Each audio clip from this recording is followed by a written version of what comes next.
ನಿನ್ನೆ ದಿವಸ ಮಾನ್ಯ KRS ಪಕ್ಷದ ಮುಖ್ಯಸ್ಥರು ರಾಜ್ಯಾಧ್ಯಕ್ಷರು ಮಾನ್ಯ ಶ್ರೀ ರವಿಕೃಷ್ಣ ರೆಡ್ಡಿ ಅವರು ಪತ್ರಿಕಾಗೋಷ್ಠಿಯನ್ನು ಮಾಡಿದ್ದಾರೆ ತುಮಕೂರಲ್ಲಿ.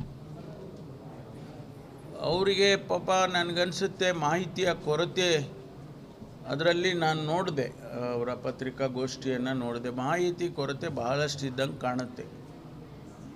ಅವರು ನನ್ನ ಮೇಲೆ ವೈಯಕ್ತಿಕವಾಗಿ ಟೀಕೆಯನ್ನು ಮಾಡಿದ್ದಾರೆ, ಅಸಮರ್ಥ ಅಂತ ಹೇಳಿದ್ದಾರೆ. ಅದೆಲ್ಲ ಅವು ಹೇಳಲಿ, ಅವರು ಹೇಳೋದ್ರಲ್ಲಿ ನಾನೇನು ಅದನ್ನು ಅಬ್ಜೆಕ್ಷನ್ ಮಾಡೋದಕ್ಕೆ ಹೋಗೋದಿಲ್ಲ.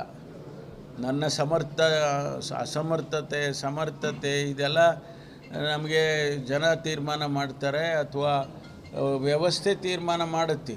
ಅದ್ರ ಬಗ್ಗೆ ನಾನು ಟೀಕೆ ಮಾಡೋಕ್ಕೂ ಹೋಗೋದಿಲ್ಲ. ಆದರೆ ತುಮಕೂರಿಗೆ ಬಂದು ತುಮಕೂರಿನ ಅನೇಕ ವಿಚಾರಗಳನ್ನು ಮಾತಾಡಿದ್ದಾರೆ, ಅಭಿವೃದ್ಧಿಗಳ ವಿಚಾರ ಮಾತಾಡಿದ್ದಾರೆ, ವೈದ್ಯಕೀಯ ಕಾಲೇಜು, ಸರ್ಕಾರಿ ವೈದ್ಯಕೀಯ ಕಾಲೇಜಿನ ವಿಚಾರ ಮಾತಾಡಿದ್ದಾರೆ. ಪಾಪ ಅವ್ರಿಗೆ ಗೊತ್ತಿಲ್ಲ ನಾವು ತುಮಕೂರಿನಲ್ಲಿ ಏನೆಲ್ಲ ಅಭಿವೃದ್ಧಿ ಆಗಿದೆ ಅನ್ನೋದನ್ನು ಮುಂದಿನ ದಿನದಲ್ಲಿ ನಾನು ಒಂದು ಹ್ಯಾಂಡ್ಔಟ್ಸ್ನೇ ಬಿಡುಗಡೆ ಮಾಡ್ತೇನೆ. ಯಾಕೆಂದರೆ ನೋಡಿ, ವೈದ್ಯಕೀಯ ಕಾಲೇಜನ್ನು, ಸರ್ಕಾರಿ ವೈದ್ಯಕೀಯ ಕಾಲೇಜನ್ನು ಮಾಡಬೇಕು ಅನ್ನೋ ಉದ್ದೇಶಕ್ಕೇನೆ ನಾವು ಇವತ್ತು 130 ಕೋಟಿ ರೂಪಾಯಿ ಆಸ್ಪತ್ರೆಯನ್ನು, ಹಳೆ ಆಸ್ಪತ್ರೆಯನ್ನು ಹೊಡೆದು ಕಟ್ಟಾಕೋದಕ್ಕೆ ಹೊರಟಿದ್ದೀವಿ. ಆಮೇಲೆ ಆ ದುಡ್ಡು ಕೂಡ ಸೆಪ್ಮಿಸಲ್ಲಿ ಬಂದಿದೆ. ಏನೋ ಅವರು ಹೇಳಿದ್ದಾರೆ, ಅದನ್ನು ಹಣನೇ ಉಪಯೋಗ ಮಾಡಿಲ್ಲ ಅಂತ ಹೇಳಿದ್ದಾರೆ. ಆಮೇಲೆ 3 ತಾಲೂಕು, ಚಿಕ್ಕನಾಯಕನಹಳ್ಳಿ, ಆಮೇಲೆ ತಿಪ್ಟೂರು, ಗುಬ್ಬಿ, 3 ಮೈನಿಂಗ್ ತಾಲೂಕು ಅಂತ.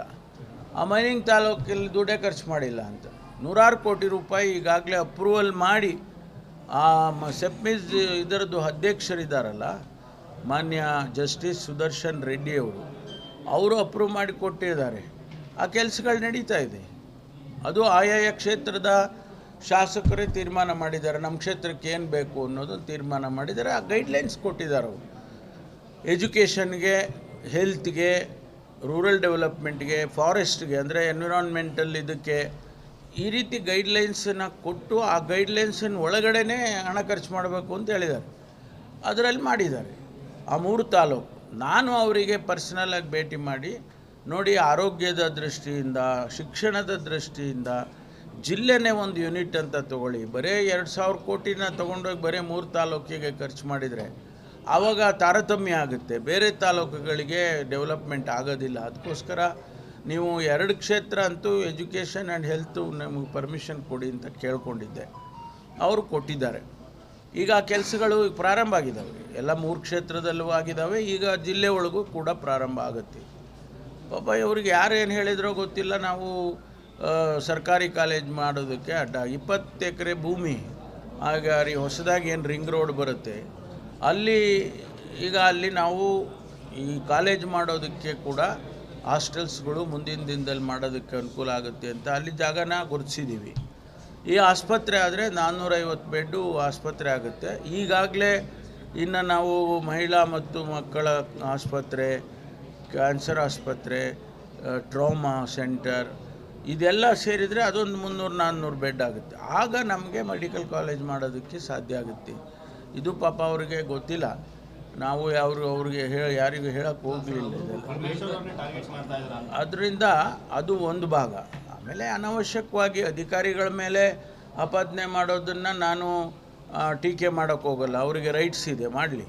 ಅದಕ್ಕೆ ಜಿಲ್ಲಾಧಿಕಾರಿಗಳಿರ್ಬೋದು, SP ಅವರಿರ್ಬೋದು, ಇಡೀ ಜನಸಮುದಾಯಕ್ಕೆ ಗೊತ್ತಿದೆ ಏನು ಕೆಲಸ ಮಾಡಿದ್ದಾರೆ, ಅವರೆಲ್ಲ ಏನು ಮಾಡ್ತಾ ಇದ್ದಾರೆ ಅಂತ. ಇಲ್ಲ ಅವ್ರ ಮೇಲೆ ಸ್ಪೆಸಿಫಿಕ್ ಆಗಿ ಕರಪ್ಷನ್ ಚಾರ್ಜಸ್ ಇದ್ದರೆ ಅಥವಾ ಇನ್ನೇನಾದರೂ ಮ್ಯಾನಿಪುಲೇಟ್ ಮಾಡಿದರೆ ಅದನ್ನು ನಾವು ಸರ್ಕಾರ ಗಮನಿಸುತ್ತೆ. ಅದು ಬಿಡಿ, ಅದು ನೋಡಿ, ಯಾರೂ ಉದ್ದೇಶಪೂರ್ವಕವಾಗಿ ಮಾಡಲಿಲ್ಲ. ಅವತ್ತು ಅವ್ರು ಬಂದರು. ಈಗ ನಾವು ಮಾಡಿದ್ದೇ ಅಹವಾಲನ್ನು ಸ್ವೀಕಾರ ಮಾಡೋಕ್ಕಲ್ವ. ಅವ್ರು ಬಂದು ಅಹವಾಲು ಕೊಟ್ಟಿದ್ದರೆ ನಾವು ಯಾರು ಬೇಡ ಅಂತೀವಿ. ಅದಕ್ಕೆ ನಾನು 11 ಗಂಟೆಯಿಂದ 3:30ವರೆಗೂ ಕೂಡ ನಾನು ಕೂತ್ಕೊಂಡು ಅಲ್ಲಿ ಎಲ್ಲರ ಪ್ರತಿಯೊಬ್ಬರ ಅಹವಾಲನ್ನು ತೊಗೊಂಡ್ರೆ ಅವರು ಬಂದು ಕೊಡಬೇಕು. ಅವ್ರನ್ನ ಬೇಡ ಅಂತ ಯಾರಾದರೂ ಬೇಡ ಅಂತ ಹೇಳಿದ್ರ? ಬಂದು ಏಕಾಏಕಿಯಾಗಿ ಅವರು ಬೇರೆ ಬೇರೆ ರೀತಿಯಲ್ಲಿ ಅವ್ರು ವರ್ತನೆ ಮಾಡಿದ್ದು. ಅಷ್ಟಕ್ಕೋಸ್ಕರ ಆ ರೀತಿ ಘಟನೆ ನಡೀತೆ ವಿನಃ ಯಾರೂ ಉದ್ದೇಶಪೂರ್ವಕವಾಗಿ ಅವರನ್ನು ಟಾರ್ಗೆಟ್ ಮಾಡಿ ಮಾಡುವಂಥ ಕೆಲಸ ಯಾರಿಂದನೂ ಆಗಲಿಲ್ಲ. ಅವರು ಕೂಡ ಅದನ್ನು ಅರ್ಥ ಮಾಡಿಕೊಂಡ್ರೆ ಒಳ್ಳೆಯದು ಅಂತ ಹೇಳಿ ಈ ಸಂದರ್ಭದಲ್ಲಿ ಹೇಳ್ತೀನಿ. ಅಷ್ಟೇ ಕ್ಲಾರಿಫಿಕೇಶನ್. ಬಳ್ಳಾರಿಯಿಂದ ತಂದಂಥ ಹಣವನ್ನು ಯೂಸ್ ಮಾಡಿದ್ದೀವಿ ಅಂತ ಹೇಳಿದೆ ಲಾಸ್ಟ್ ಟೈಮ್.